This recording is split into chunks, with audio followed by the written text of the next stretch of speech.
लिए धुआंधार प्रबोधन किया है और इस धुआंधार प्रबोधन में आप सभी को सच्चाई का पता चला होगा और आप लोगों के बीच में जरूर जागृति आई होगी।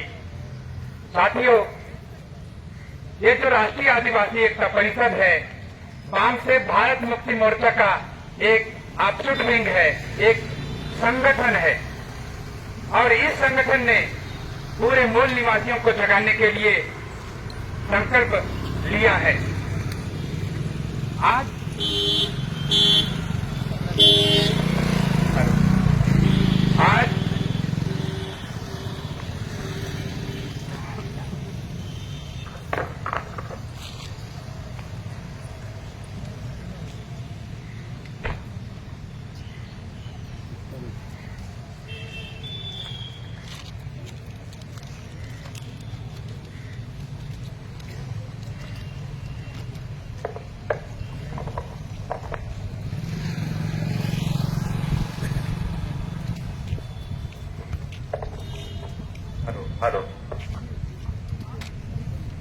आज राष्ट्रीय आदिवासी एकता परिषद के बैनर तले हम यहाँ पर इकट्ठे हुए हैं।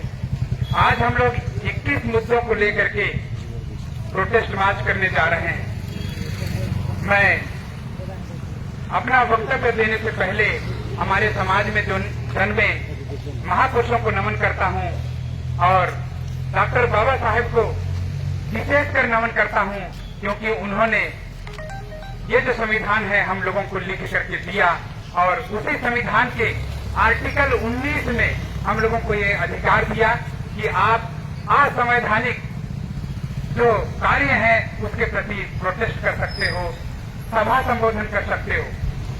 साथियों, आज मैं अपनी बातों को आप लोगों के बीच में रखना चाहूंगा। सबसे पहला जो मुद्दा है हम लोगों का यूसीसी, इसका मतलब है कॉमन सिविल कोड, समान नागरिक संहिता। और समान नागरिक संहिता को बताने से पहले मैं आप लोगों को उसके पीछे का जो षड्यंत्र है उसके संबंध में भी बताना चाहूंगा। हमारा जो समाज है 2500 साल पहले, हमारा जो समाज है 2500 साल पहले इस देश का मूल निवासी हुआ करता था और हमारे मूल निवासियों को सामूहिक रूप से द्रविड़ कहा जाता था। क्या कहा जाता था? द्रविड़ कहा जाता था। इन द्रविड़ों को ये जो विदेशी ब्राह्मण है उन्होंने आक्रमण किया और आक्रमण करके हम मूल निवासियों को तितर बितर किया और तितर बितर करने के बाद जब हमारे मूल निवासी इकट्ठा होने लगे, प्रतिक्रांति करने लगे, उसी समय हमारे देश में जातियों का निर्माण हुआ। किस चीज का निर्माण हुआ? जातियों का निर्माण हुआ और इसी समय मनुस्मृति लिखा गया। कौन सा ग्रंथ लिखा गया? मनुस्मृति लिखा गया और मनुस्मृति लिखने वाला ब्राह्मण का नाम है सुमति भार्गव। कौन सा ब्राह्मण ने लिखा? सुमति भार्गव ने जातियों का निर्माण किया और ये जो जातियां हैं हमारे देश में 6743 जाति किसने बनाया? सुमति भार्गव नाम के ब्राह्मण ने बनाया और सुमति भार्गव ने हमारे देश में 6743 जाति का निर्माण किया। और ये जो जातियां हैं इन जातियों को क्रमिक असमानता में रखा। क्रमिक असमानता का मतलब होता है हम लोग यहाँ पर मान लिया जाए उरांव है तो कमर से नीचे माना जाता है। अगर हम लोग यहाँ पर गोड़ है तो हम लोगों को उनसे नीचे रखा जाता है। अगर उससे भी अगर नीचे जाए तो जो गुरवा है उनको और नीचे रखा जाता है। इसको बोलते हैं क्रमिक असमानता। पहले तो इन्होंने जातियां बनाई, जातियों के बाद क्रमिक असमानता बनाया। क्रमिक असमानता के बाद में ये जो गैर बराबरी का व्यवस्था हम लोगों के ऊपर में जबरदस्ती सुमति भार्गव नाम के ब्राह्मण ने जबरदस्ती थोपा और इनको आज पूरे देश में गैर जो बराबरी का जो नियम है, असंवैधानिक जो नियम है, उसको उन्होंने हम लोगों को संवैधानिक तरीके से थोपने के लिए पूरे देश भर में षड्यंत्र किया जा रहा है। और अभी अभी हमारे देश में ये कहा जा रहा है कि सारे लोग हिंदू हैं। तो सुमति भार्गव ने हम सारे लोगों को हिंदू बनाया, फिर अभी दोबारा हम लोगों को षड्यंत्र के तहत कहा जा रहा है कि तुम लोग हिंदू हो। पहले तो असंवैधानिक तरीके से, गैर पारंपरिक रीति से हम लोगों को क्रमिक असमानता में डालते हैं, उसके बाद में कहते हैं तुमको बराबर करना चाहते हैं। पहले जब सुमति भार्गव नाम का जो ब्राह्मण है, उन्होंने गैर संवैधानिक तरीके से हम लोगों के ऊपर में क्रमिक असमानता थोपा, उसी समय उन्होंने ये प्रयास किया होता कि तुमको समान रूप से समान नागरिकता, समान अधिकार देना चाहते हैं, लेकिन उन्होंने ऐसा नहीं किया। पहले तो हम लोगों को टुकड़ों में बांटा। हम लोग जानते हैं आजादी के पहले ये कहा जाता था कि ये जो अंग्रेज हैं वे लोग आप लोगों को दो टुकड़ों में बांट रहे हैं। कौन से टुकड़े में? हिंदू और मुस्लिम। लेकिन उन्होंने ये नहीं बताया कि हम लोग आपके समाज को 6,743 जाति में पहले से बांटे। अंग्रेज लोग हम लोगों को दो टुकड़ों में बांटना चाहते थे, हिंदू और मुसलमान। अगर हम लोग इसको देखें, सुमति भार्गव नाम के ब्राह्मण ने हमको 6,743 जाति में बांटा। इसको हम लोग इस प्रकार से गणित करके देखते हैं। 6,000 को हम लोग 2 से भाग करते हैं। कितने से? 2 से। क्यों भाग करते हैं? क्योंकि अंग्रेजों ने 2 भागों में बांटा था और ब्राह्मणों ने 6,000 से अधिक टुकड़ों में बांटा। अगर 2 से हम लोग 6,000 को भाग करते हैं तो 3,000 उसका उत्तर आता है। कितना उत्तर आता है? 3,000। इसका मतलब यहाँ के जो विदेशी ब्राह्मण है वे लोग 3,000 गुना ज्यादा खतरनाक। कितने 1,000 गुना खतरनाक है? 3,000 गुना ज्यादा खतरनाक। कौन लोग खतरनाक है? विदेशी ब्राह्मण खतरनाक। और आज हमारे भारत में इन सभी को हिंदू के नाम पे इकट्ठा करना चाहता है। किस नाम पे इकट्ठा करना चाहता है? हिंदू के नाम पे इकट्ठा करना चाहता है। हम लोगों का भारत देश का सुप्रीम कोर्ट कहता है 18 जजमेंट है, 16 से 18 जो जजमेंट है उसमें सुप्रीम कोर्ट कहता है कि आदिवासी हिंदू नहीं। सुप्रीम कोर्ट क्या कहता है? आदिवासी हिंदू नहीं है।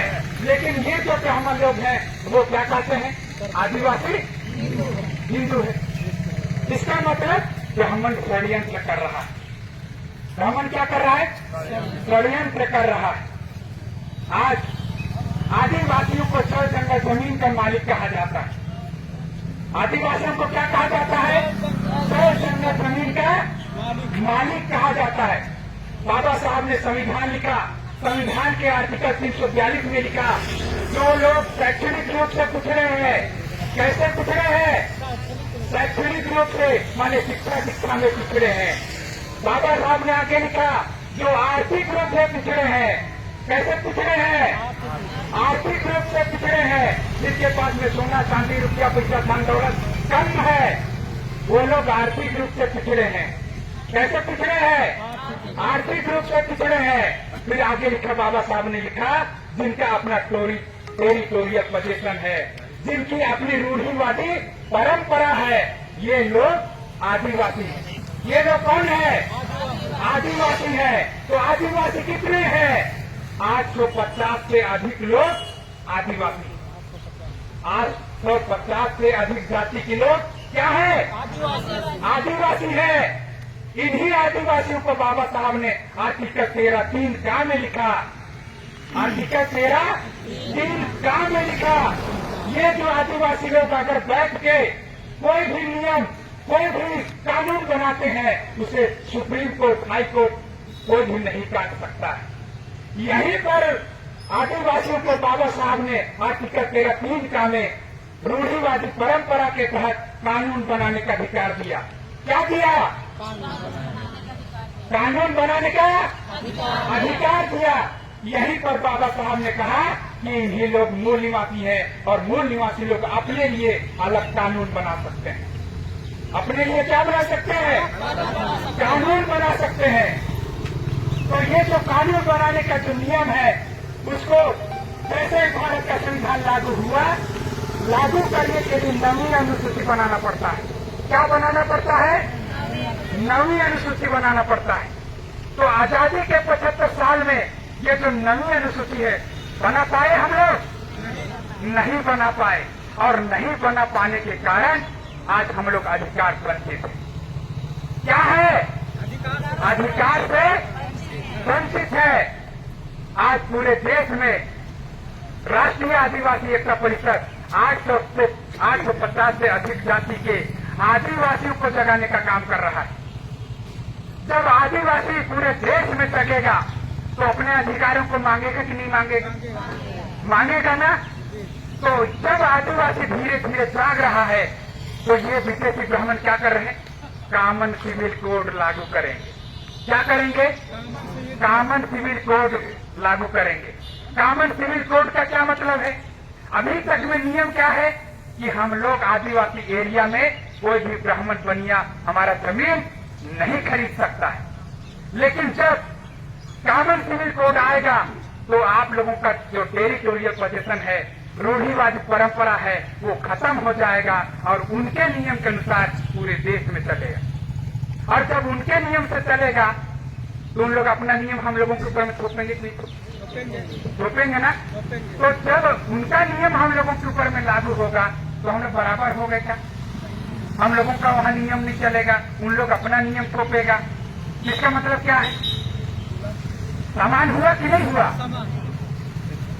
बिल्कुल नहीं हुआ। इसी को बोलते हैं कॉमन सिविल कोड। इसी को क्या बोलते हैं? Common civil code. इन्होंने आजादी के 75 साल बीत गए। 75 साल तक इन ब्राह्मणों का 5 पार्टियों के माध्यम से हमारे देश में राज रहा है। कितने? 5 पार्टियों के माध्यम से हमारे देश में राज रहा है। और 75 साल में उन्होंने हम लोग आदिवासियों को बराबरी में नहीं लाया। तो आने वाले 100 साल में ला देगा बराबरी में? बिल्कुल नहीं लाएगा।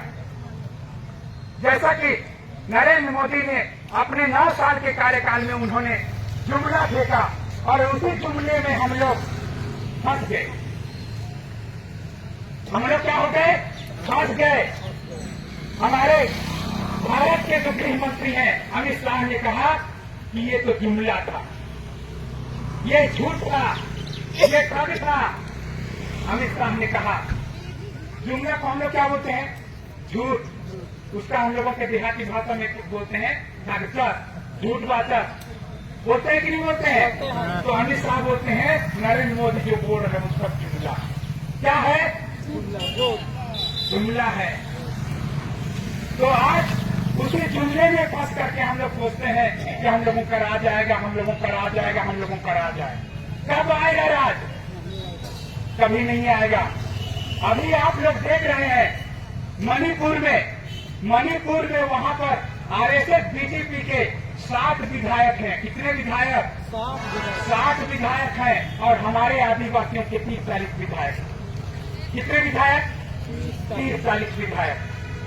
और वो भी ब्राह्मणवादी जो पार्टियां हैं उनके विधायक हैं, हमारे भी विधायक नहीं। तो वहां पर जो बीजेपी के 60 विधायक हैं उनका दबाव सबसे ज्यादा है। उनका दबाव क्या है? सबसे ज्यादा है। 3 तारीख को पहला झड़प होता है। कितने तारीख को? 3 तारीख को पहला झड़प होता है। 4 तारीख को लड़ाई ज्यादा होने लगता है। 5 तारीख को हमारे आदिवासी कुकी महिलाओं पर अन्याय होना शुरू हो जाता है। और अभी सोशल मीडिया में ये बताया जा रहा है, दिखाया जा रहा है कि वो जो बलात्कारी हैं वो लोग आरएसएस के लोग हैं। किसके लोग हैं? आरएसएस के लोग हैं। और आरएसएस किसका है? ब्राह्मणों का है। किसका है? ब्राह्मणों का है। और आरएसएस 1925 में बना था। कितने में? 1925 में सदाशिव राव गोलवलकर के नेतृत्व में 1925 में आरएसएस की स्थापना हुआ। अभी 2025 आने वाला है। ये लोग गोल्डन जुबली मनाने वाले हैं। क्या मनाने वाले हैं? गोल्डन जुबली मतलब 100 साल पूरा करने वाले हैं। और 100 साल पूरा करते करते वे लोग पूरे देश में कब्जा करना चाहते हैं। पूरे देश में क्या करना चाहते हैं? कब्जा करना चाहते हैं। और कब्जा करने के लिए ध्रुवीकरण करना जरूरी है। एक तरफ हिंदू करना पड़ेगा और एक तरफ मुसलमान करना पड़ेगा। हमारे छत्तीसगढ़ में एक तरफ क्रिश्चियन करना पड़ेगा, एक तरफ हिंदू करना पड़ेगा। यानी बांटना और राज करना इनका पपौती पेशा है। बांटना और राज करना क्या है? पपौती पेशा है। और ये पपौती पेशा को इन्होंने कभी भी त्याग नहीं दिया। आज सुधर जाएंगे? मैं आपसे पूछना चाहता हूँ, आज सुधर जाएंगे? 1919 में अंग्रेजों ने कहा कि इनके अंदर में न्यायिक चरित्र नहीं होता है। क्या नहीं होता है? न्यायिक चरित्र नहीं होता है। अगर उनके पास में होता, संविधान को मानते तो हम लोगों का अधिकार देते। लेकिन ये जो संविधान है, उस संविधान को साथ में रख करके गैर संवैधानिक तरीके से आदिवासियों के ऊपर में अन्याय और अत्याचार हो रहा है। और इसी अन्याय और अत्याचार के विरोध में हम लोग यहाँ पर आज प्रोटेस्ट रैली, प्रोटेस्ट प्रबोधन हो रहा है। आने वाले समय में भारत मुक्ति मोर्चा की अगुवाई में, राष्ट्रीय आदिवासी एकता परिषद के तत्वाधान में हम लोग इससे भी बड़ा जन आंदोलन खड़ा करने के लिए हम लोग तैयार हो रहे हैं। मैं राष्ट्रीय आदिवासी एकता परिषद और उसके जो नेतृत्व है, मैं उनको सलाम करता हूं कि उन्होंने हमको ये मंच दिया। और ये जो वाम से भारत मुक्ति मोर्चा और उसके जो अफसर विंग है, ये सारे के सारे संगठन संविधान के आर्टिकल 19 में दिए गए प्रावधान के आधार पर रैली कर रहे हैं, सभा कर रहे हैं, प्रबोधन कर रहे हैं और अपने लोगों को जगाने का काम कर रहे हैं। हमारे अन्य जो संगठन है, उसके द्वारा भी प्रोटेस्ट मार्च निकाला जाता है, लेकिन उनका संगठन छोटा लेवल में होने के कारण, छोटा छोटा होने के कारण वे लोग ज्यादा बड़ा परिवर्तन नहीं कर सकते हैं।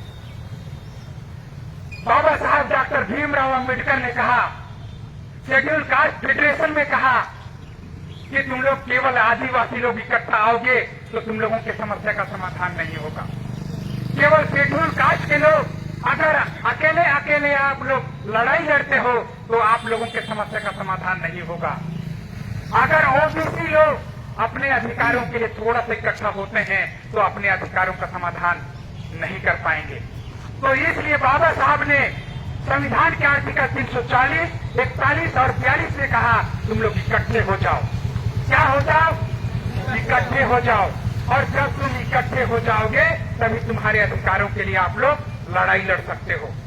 आज पूरे देश में 6 लाख से अधिक संगठन है। कितने लाख? 6 लाख से अधिक संगठन। हर संगठन का जो अध्यक्ष है वो अपने आप में गर्व कर रहा है कि मैं फलना संगठन का अध्यक्ष हूं, मैं ढिकना संगठन का अध्यक्ष हूं। वे लोग एक साथ आने के लिए तैयार नहीं है। इसका मतलब क्या है? हमारे लोग अपने अध्यक्ष होने पे गर्व कर रहे हैं, संगठन पे विश्वास नहीं कर रहे हैं। और ये जो संगठन है, संगठन की ताकत है, उसको हमारे ही लोग 6 लाख अलग अलग संगठनों के माध्यम से कमजोर करने का काम कर रहे हैं। और 6 लाख संगठन का ताकत नहीं है व्यवस्था परिवर्तन का। हमारे देश में वामन नेत्राम जो कि मूल निवासी नायक है, उसके नेतृत्व में व्यवस्था परिवर्तन की लड़ाई लड़ी जा रही है। आज पूरे देश में संवैधानिक तरीके से जो भी लड़ाई लड़ता है उसका नाम है भारत मुक्ति मोर्चा। राष्ट्रीय आदिवासी एकता परिषद और राष्ट्रीय आदिवासी एकता परिषद संविधान में दिए गए मौलिक अधिकार का उपयोग और प्रयोग करते हुए अपने संवैधानिक अधिकारों के लिए संघर्ष कर रहा है। आज यहाँ पर हमारे कई वक्ताओं ने आप लोगों के बीच में प्रबोधन किया। उन्होंने हमें बहुत सारी बातों को बताया। ये जो मनुवाद के लोग हैं, मनुवादी लोग हैं, ब्राह्मणवादी लोग हैं, ये किस प्रकार षड्यंत्र कर रहे हैं, इसके बारे में खुलासा किया। आज वाम से और भारत मुक्ति मोर्चा के जो राष्ट्रीय अध्यक्ष है वामन नेत्राम, उनके समर्थन में राष्ट्रीय आदिवासी एकता परिषद काम कर रहा है। आने वाले समय में हम लोग इससे बड़ा जन आंदोलन खड़ा करने में सफल होंगे और इस आंदोलन खड़ा करने में एक एक आदमी 100 शेर के बराबर होता है। आप लोगों को इस घटना के बारे में थोड़ा सा जानकारी देना चाहता हूं। आप लोग भीमा कोरेगांव सुने होंगे, सुने हैं भीमा कोरेगांव? नहीं सुने हैं? भीमा कोरेगांव में 1 जनवरी को, कितने को? 1 जनवरी को 28,000 पेशवाओं को हमारे 500 मूल निवासियों ने गाजर मूली की तरफ काटा था। कितने लोग? 500 मूल निवासी लोग। कितने लोगों को काटे? 28,000 लोगों को काटे। और उसको हम लोग 500 लोगों को हम लोग 28,000 से भाग करते हैं तो एक एक मूल निवासी 56 लोगों के ऊपर में भारी पड़ा। कितने लोगों के ऊपर में? 56 लोगों के ऊपर में। उसी को हमारे देश में कहा जाता है 56 इंच का सीना है। कितने इंच का सीना है? हमारा कितने इंच का सीना है? 56 इंच का सीना है। हम लोग संवैधानिक तरीके से लड़ाई लड़ना जानते हैं। हम लोगों को मत बताइए साहब, हमारा सीना 56 इंच का है। कितने इंच का है? 56 इंच का है। यहाँ पर प्रत्येक आदिवासी 56 लोगों के ऊपर में भारी होगा। अगर आप लोग असंवैधानिक तरीके से अगर राज करना चाहते हो, आप लोग संभल जाओ, आप लोग संभल जाओ। नागपुर में हमने ट्रेलर दिखाया था। नागपुर में क्या किया था? ट्रेलर दिखाया था। नागपुर के भूमि में हमने 4.5 लाख लोग जाकर के प्रोटेस्ट किए और वहां पर जितने ब्राह्मणवादी जो लोग हैं वे लोग ताला लगा करके, क्या लगा करके? ताला लगा करके अपने घर से लकू चक्कर हो गए। आने वाले समय में अगर ये लोग असंवैधानिक तरीके से हम लोगों को अगर उकसाते हैं तो हम लोग चुप नहीं हैं। हम लोग अपने संवैधानिक तरीके से प्रोटेस्ट करेंगे, रैली करेंगे, धरना करेंगे और आंदोलन करेंगे। करेंगे कि नहीं करेंगे? करेंगे। तो साथियों, आप सभी लोग भारत मुक्ति मोर्चा, राष्ट्रीय आदिवासी एकता परिषद और उसके जो अछूट विंग है, उस विंग के आप सभी लोग कार्यकर्ता हैं, पदाधिकारी हैं, क्रांतिकारी हैं। मैं आप सभी से आह्वान करता हूं कि एक एक लोग अगर 2 लोगों को बताते हैं तो 2 लोग 4 लोगों को बताएंगे, 4 लोग 8 लोगों को बताएंगे, 8 लोग 16 लोगों को बताएंगे। इसी प्रकार हमारा जन आंदोलन तैयार करेंगे। करेंगे कि नहीं करेंगे? करेंगे। और आने वाले समय में 7 तारीख को, कितने तारीख को? 7 अगस्त को ये पूरे दस्तूर की भूमि को हम लोग भर देंगे। भरेंगे? तैयार है? साथियों, आप सभी लोग ने मेरी बातों को ध्यान से सुना और इस संगठन को आप साथ सहयोग करोगे, इसी आशा और उम्मीद के साथ मैं अपनी वाणी को यहीं पर विराम देता हूं। आप सभी ने मुझे सुना, इसके लिए आभार, धन्यवाद सभी को। जय मूलनिवासी।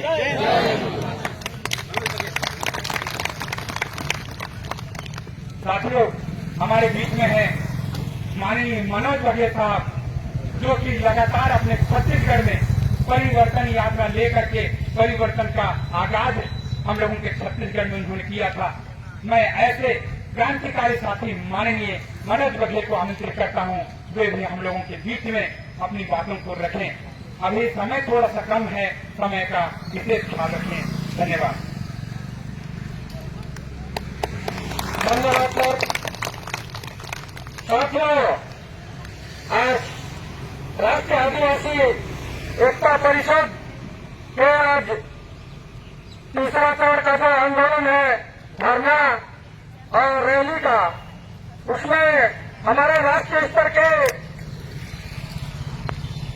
जो राष्ट्रीय अध्यक्ष हैं माननीय AK मेहता साहब, मैं उनका बहुत बहुत धन्यवाद करता हूं कि हमारे जन जमीन और हमारा संविधान में जो अधिकार है, वो अधिकार को खत्म करने के लिए ये जो मनुवादी सोच के लोग, हमारे संविधान में जो अधिकार है उस अधिकार को खत्म करने के लिए इन्होंने जो षड्यंत्र चला है, उसके लिए उन्होंने पूरे भारत में आंदोलन छोड़ा है। मैं उसका जाहिर समर्थन करता हूँ और माननीय AK मेहता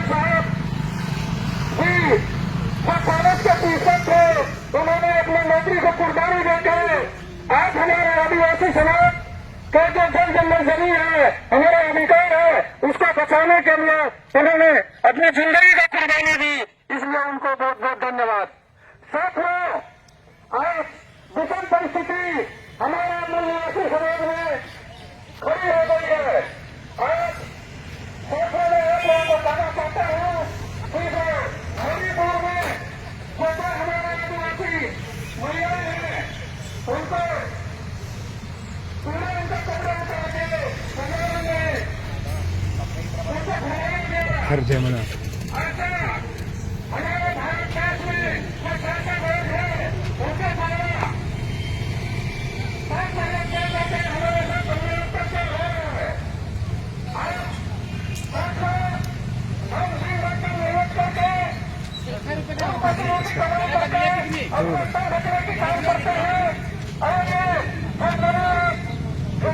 सरकार है हमारे दुकान पर हमारे कपड़े को नंबर करके बड़ा बाजार में होने का काम करती है।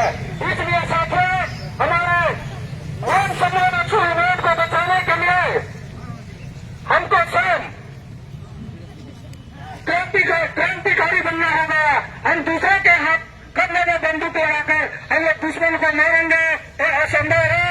इसलिए आप लोगों से मैं गुजारिश करता हूँ कि ये हमारा जो राष्ट्रीय आदिवासी एकता परिषद जो 567 जिला और 31 राज्य में करते हुए आप लोगों को एक ही चीज कहना चाहता हूँ, अगर हम लोग अपनी मेहनत करके अपने संविधान के लिए अगर गवा रहा है तो हमारा संविधान को अगर कोई ठेस पहुंचाता है तो उसके लिए हमें कुछ भी हमको करना पड़ा, उस हद तक हमको गुजरने के लिए तैयार है।